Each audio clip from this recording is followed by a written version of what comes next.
we're gonna do sort of like, it's gonna be quite an open thing. If you have like a question or anything, just don't be afraid to ask. So, what does it mean to be an FC? A lot of people have asked me, what does it actually mean? And the first thing I say is, you lead people, but it's a little bit more than that. You're a shepherd. Wait, hang on. What's going on? Hey, there you go. You or a babysitter in Brave and PL actually, because I learned that yesterday. You make sure everyone gets home safe or not safe. You keep them out of danger. You make sure they get home alive. You're an entertainer. You provide content and make sure everyone has a good time. So what do you get in return? You get to kill people, obviously. You're the center of attention, so, me, I crave attention, so, gets me going. What's negative? You always get shot first, so, evil always gets on you. Can't lock up anything in fleets, even if you're not FCing. You get to wake up nice and early if there's some shitty timer that one of your alliances didn't set an iHub properly for, which is always nice. So how did I become an FC? I joined Brave back in its early days, when we were back in Barliget. And I had some previous FC experience from MPSI groups, but nothing serious, and no fleets that or any kind of serious size like Brave had. At the time, we were flying fleets of about 50 Tal Wars, which was quite fun. For the next couple of months, we didn't really do anything. We had a war in the winter of 2013 against a group called Usurper. We shot some towers. We took some R64s, made a little bit of money so we could fund the early days of our SRP. But it was March 2014, we formed Hero. Hero is a big step for me in terms of an FC, because we actually had, serious fleets and they had a serious purpose. I'm not saying that some R64s in Syndicate weren't serious, but it wasn't on the same scale as Soft Warfare. So we came down to catch. Our doctrines were bad. We had a mega doctrine that we had no idea how to fly. I'd flown it once before and whelped it to bombs. We had an Org Navy doctrine that we couldn't field T2 logistics for, which was pretty terrible. So for the next couple months or so, we thought, what could we fly? And we came up with this, which was Ugly Ducklings, which was a MOA doctrine. Originally, it was micro. It was kind of tanky, but not really. We eventually changed that to an AB, as you see with our huge MOA fleets today. It's very tanky, fielding a battlecruiser-sized tank on a cruiser, and it can shoot pretty far. And the whole point of the MOA was to lead up to what we use today in our SOV defense, which may or may not be going so well. But it's the Eagles, right? The Eagles are amazing. Yeah, you land on grid, you leave, and you kill them. It's as simple as that. Some people get it. Amazing Eagle FCs or any kind of kitey shield hack is gonna run circles around most other doctrines. So most of the summer we spent up cleaning catch, making sure we owned all the moons, make sure that the SOV is set up correctly and everything. And in August we fielded our first Eagle fleet, and we fielded it against Provi. We didn't lose this. We lost one Eagle because he DC'd mid-warp and his hardeners were off, and he died to a bomb when he landed on the gate. So, the fighting with Provi happened. PL came in. Yeah. Uh, it started actually becoming quite difficult. Not saying that Provi was easy. Core, had amazing fleets, but PL was really something else in terms of what we were fighting at the time. So PL were third partying basically every fight, third partying. We had a station at 1% structure before PL killed the SBU. That was quite annoying. But yeah, once we closed off the front with Provi, because we're best friends now, and PL just kept coming at us and just kept pounding us non-stop. We lost a couple systems. Nothing too serious. They left. We didn't actually lose any of our major systems. We lost one of our, station systems off to the east, but nothing, not a big deal. They sieged Head for about 2 weeks. Didn't take it because we're so good.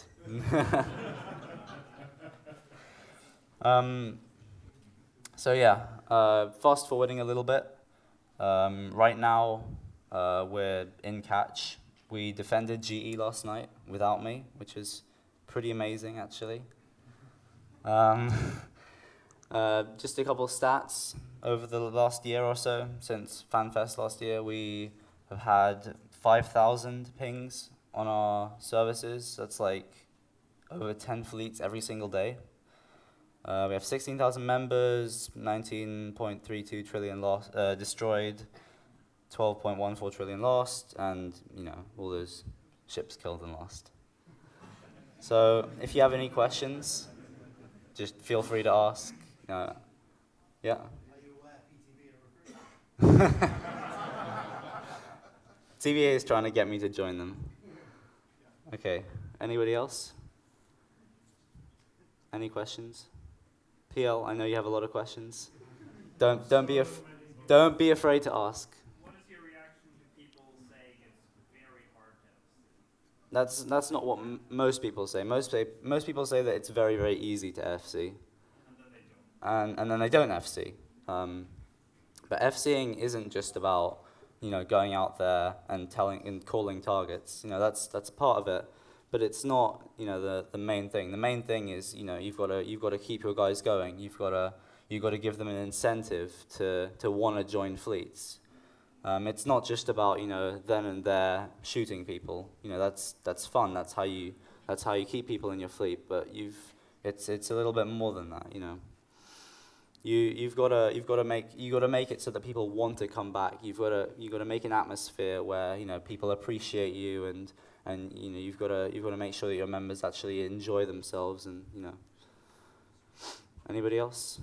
You don't have to go in real detail, but when you're FCing, I'm going on a small scale. How many people do you have around you to actually build a picture of what's going on and keep track of what's going on? Do you have like 4 or 5 people around you? Do you use scouts? How do you cope with the normally load of information you get during a fight?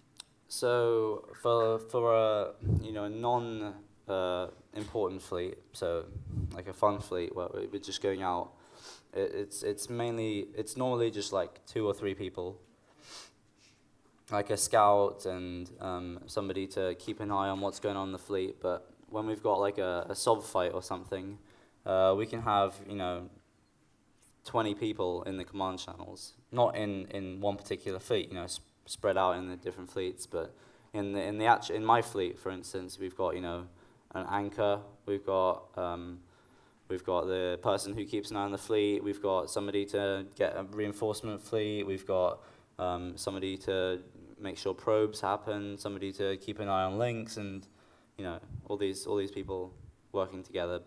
But you're doing more like tactical, not real like targeting, calling, anchoring. That's all stuff that you let someone else do. A lot of the time I anchor and target call, just because, anchoring's not that difficult. You can fuck up, but I mean, mess up, okay? Sorry. Sometimes you can mess up, but it just so happens that I tend to anchor and target call at the same time. But something like links, I do sometimes multi-box another link tune on another screen, but a lot of the time we have somebody else do that. How do you motivate people sometimes to suicide themselves 3, 4, 5 times in the same fleet to get the same opponents? Well, that doesn't tend to happen in my fleet. That tends to happen in the E-War, because we do go through quite a lot of frigates. Yeah, I mean, specifically crucifiers, which can tracking disrupt from 200 kilometers, I think, which is pretty nasty. But they do die quite a lot. But we have more of them waiting in a carrier, in a POS, so they can just warp out, come back, keep doing what they're doing. What do you do when someone drops 100 supers on you? Leave.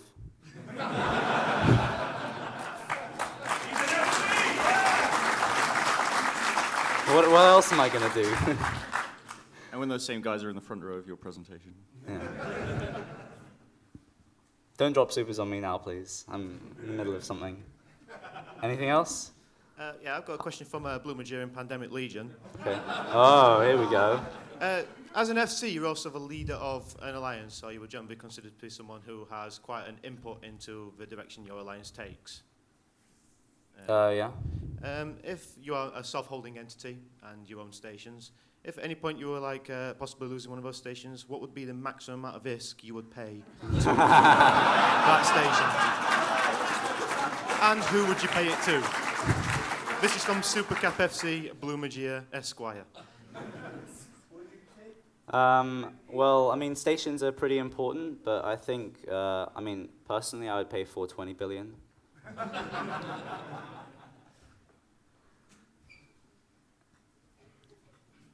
Any other questions? Yeah, this is not current events as the other discussions have been, but how do you think Aussie shop is going to impact kind of coalition level FCing? Do you feel like you're going to be controlling things from a more strategic standpoint, maybe be less of the action than you were previously, or do you see yourself as forming more of a team structure? What are your thoughts on how that's going to develop?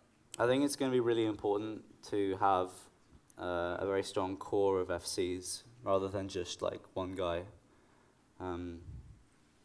Because at the moment, the way solve fights work is you hold the grid, generally you win. You only need really one guy to run the show. But when Fozzie Solve comes around, it's going to be really, really important that you can trust. You have a group of people that you can trust to make sure that you can control those command nodes, because that's really the whole story. You own the command nodes, you win the system. It's over multiple grids. It's going to be different, and it's going to be hard for a lot of groups, I think. From one FC to another, when you ask people to X up and sort of give them jobs to scout and things, how have you learnt to pronounce their goddamn names? I've taken to going like, you're Bob 2, you're It. I actually haven't I don't know, I don't have an issue with pronouncing names. I just say the first thing that comes into my head. So, Jobre, there you go. You. or I say the first person that X up, and that's it. And then I'll just say the first 3 letters of their name. You talked about motivating your members. What motivates you? I mean, you do it a lot. Well, for me, I get satisfaction out of killing people.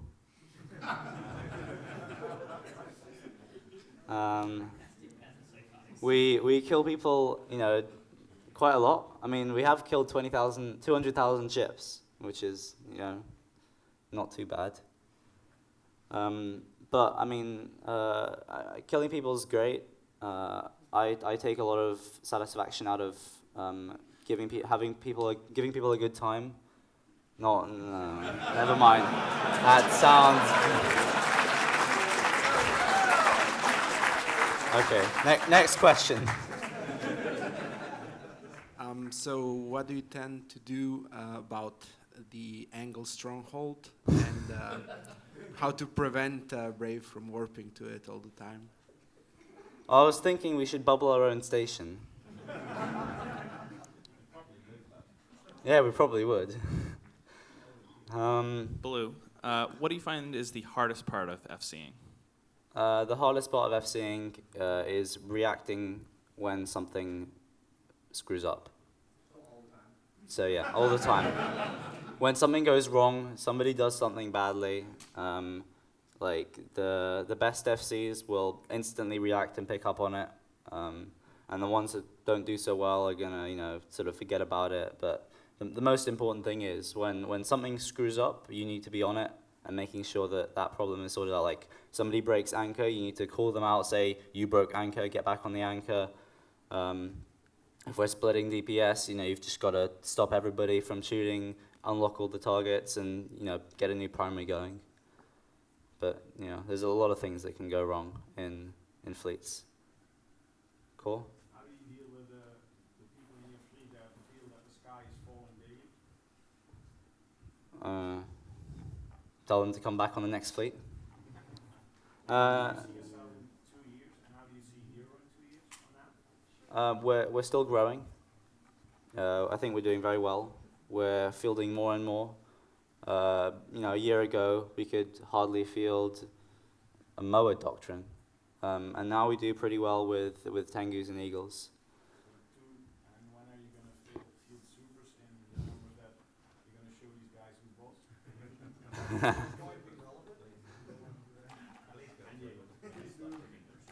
Well, we'll see how supers are in the next couple of weeks with their announcement. You have my Lord. Okay.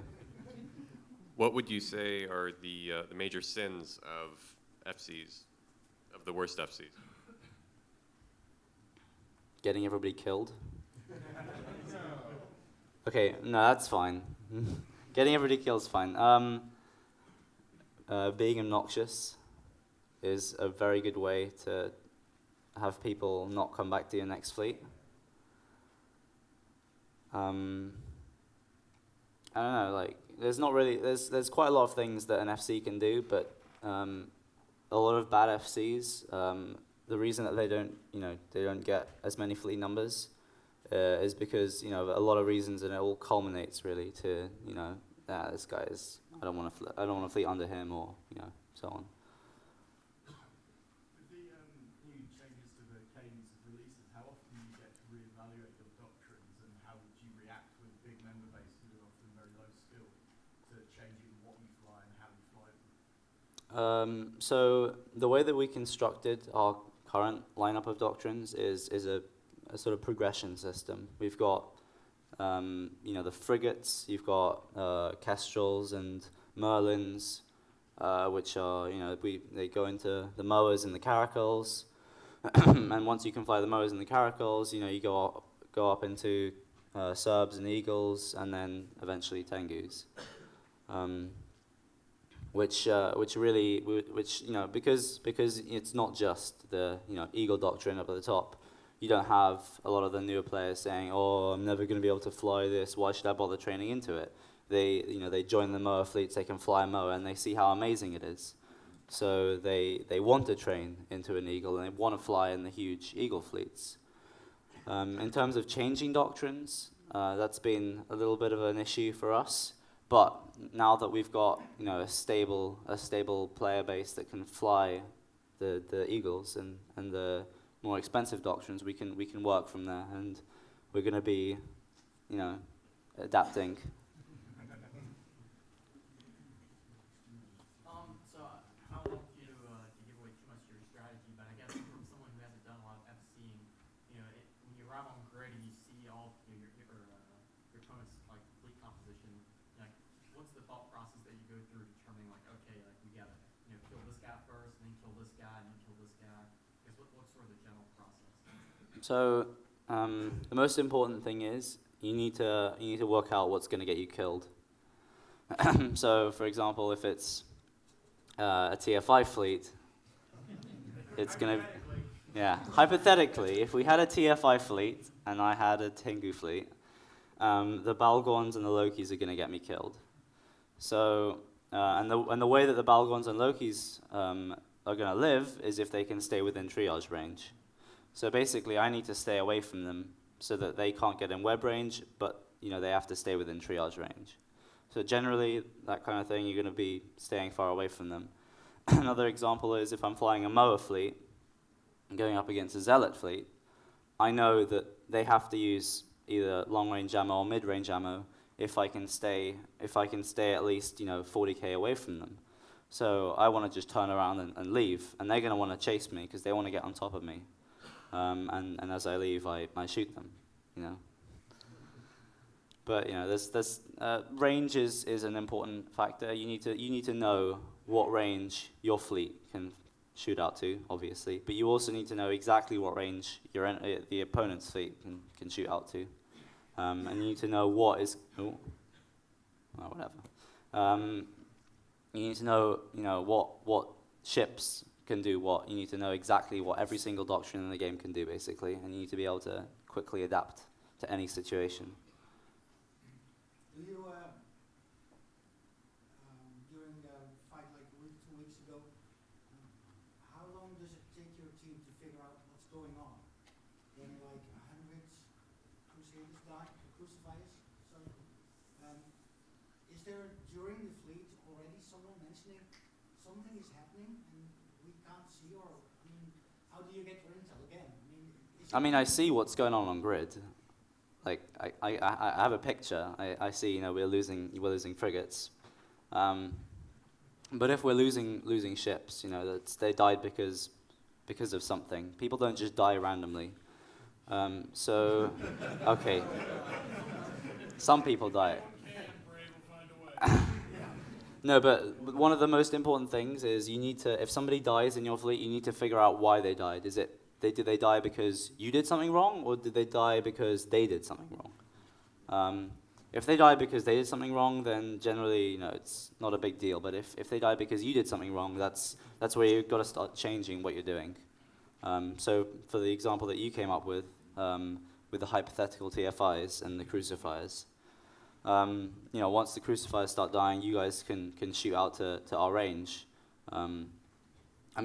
Not that we could probably tank you anyway at that range, but it's gonna become an issue, and that's when you start thinking about leaving. Yeah, I think we got time for one more question. Yeah, what size of a fleet and what kind of fleet are you most comfortable with flying, and why? Well, I'm comfortable with flying basically any size. You've got they both have their merits. The smaller fleets are more interactive. You can speak directly with more of your members. You have more of a direct control over who's in what ship and whatever. When you've got fleets up to the size of 50-ish.